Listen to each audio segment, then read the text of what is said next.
Look, we're looking at, as I said, the first surplus in 15 years. Josh Frydenberg would have loved to have handed one down. I mean, he announced it and then it disappeared. Wayne Surplus announced it 4 times. It never happened. It is going to be a brief surplus, however. Do you think the government looks to be doing enough to rein in expenditure? I mean, they've got such large built-in recurrent spending in the years ahead. The NDIS is a massive one, defence spending, the AUKUS submarine deal. Do you think they are doing enough work to rein in spending? Well, I'm sure there'll be plenty of critics that come out and say that they're not doing enough to rein in spending, but this is a Labor government and this is what Labor does. They do, they're not going to cave on things like the NDIS just to, boost, their chances of delivering another surplus next year. They've got, some guiding principles that they will stick to, but where you might find some additional changes in the years ahead is how they bring in that income. They cannot rely on low unemployment to deliver them a surplus year after year after year, because unemployment is set to rise. So they will have to look elsewhere for some extra money. The reason that there is a surplus, of course, is that the revenue is much higher than was even forecast in the October budget that Jim Chalmers announced or handed down. We're seeing higher company tax profits. We're seeing personal income tax much more than expected. There's been wages growth, there's bracket creep, there's close to full employment, really.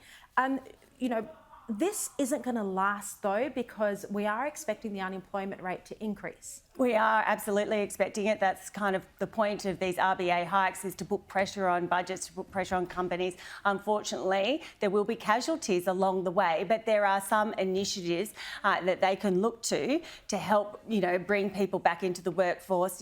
Things like the childcare subsidy changes that are coming in on the 1st of July. They were announced back in October, but they provide real relief to families up to $530,000. Families that earn $530,000 a year, if you can imagine that. You'd think that's completely unnecessary, wouldn't you? But the idea is to get more women doing bigger hours, or parents across the board, but traditionally it's women that are most affected, getting in there and doing more hours in the workforce and making sure that the dollars add up around the kitchen table, because there's no point doing extra hours when you're just handing it back out in childcare costs. This will help relieve that pressure. This will help the equation stack up for a lot of families around the country from 1 July.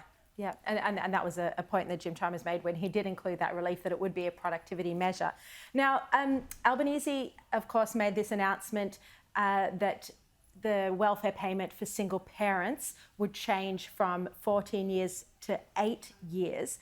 The coalition looks like it's not going to support this move. There's been the argument as well that's arisen that this might be a disincentive to single parents to find work if these payments are increasing. What do you think about these arguments? Yeah, look, I can see both sides of the argument. At the end of the day, it's providing options for families, and I think that is critically important. Some families, for many reasons, just can't get into the workforce. They need to be caring for their children, and so it's about delivering options at the end of the day. Yeah. The RBA, do you expect that we are going to hear any commentary from the Governor or the board on whether this budget does, in fact, contribute to inflation, or there won't be any comments on that?